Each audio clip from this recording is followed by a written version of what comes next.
Hi යාළුවනේ. ඔන්න අදත් ගෙනාව රසම රස රෙසිපි එකක්. අද හදන්න යන්නේ පරිප්පු කරියක්.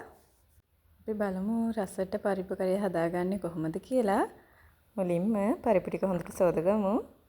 දැන් ඇතිලියක් ලිපේ තියලා බටර් ටිකක් දාගන්න. බටර් ටික රත් වීගෙන එද්දී අපි හොඳින් සෝදගත්ත පරිප්පු ටික දාලා හොඳට මික්ස් කරගන්න. බටර් වලින් නැවුම් රසක් වගේම නැවුම් සුවඳක් එනවා. කහ ස්වල්පයක් ලුණු ස්වල්පයක් එකතු කරගෙන හොඳට මික්ස් කරගමු.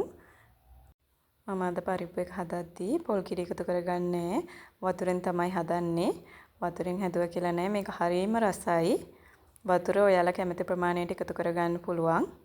රාම්පකොලයකුයි කුරුඳු පොතු ස්වල්පයකුත් අපි එකතු කරගමු. සාමාන්‍ය ගානට එනකම් පරිප්පු එක හොඳට තම්බ ගන්න. පරිප්පු එකට හොදිය ඕනේ නම් වතුර හිඳ ගන්න එපා. සාමාන්‍ය ප්‍රමාණයේ තියෙද්දි ලිප ඔෆ් කරන්න. දැන් පෑන් එකක් ලිපේ තියාගන්න. ඒකට තෙල් ටිකක් දාලා තෙල් ටික රත් වීගෙන එනකොට කුරුඳු පොත්තක්, අබෑට ටිකක්, සූදුරු ටිකක් එකතු කරගෙන බැදගමු.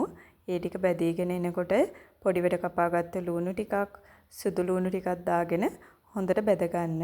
ඊට පස්සේ ඒකට පොඩි වෙඩ කපාගත්ත තක්කල් ටිකකුත් එකතු කරගන්න. හොඳට මික්ස් කරලා ඒ ටික තෙලෙන් තැම්බීගෙන එනකොට කරපිංච ටිකක් එකතු කරගන්න. තව ඔයාලගේ රස අනුව මිරිස් කුඩු 3-5 කුඩු කහ එකතු කරගන්න පුළුවන්. 3-5 ටික එකතු කරගෙන හොඳින් මික්ස් කරගන්න. තව පොඩි වට කපාගත්ත වේලිච්ච මිරිස් කරල් ටිකකුත් එකතු කරගෙන මික්ස් කරගන්න. දැන් අපි හදාගත්ත පරිප්පු එක දාගමු. දාලා හොඳට මික්ස් කරගන්න.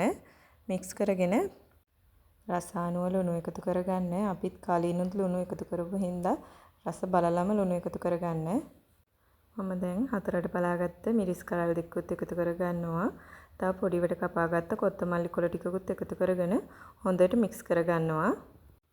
ලොකු වෙලාවක් යන්නේ නැතුව ඉක්මනින් හදාගන්න පුළුවන්. ඇත්තටම හරිම රසයි. ඔයාලා try කරලා බලන්න.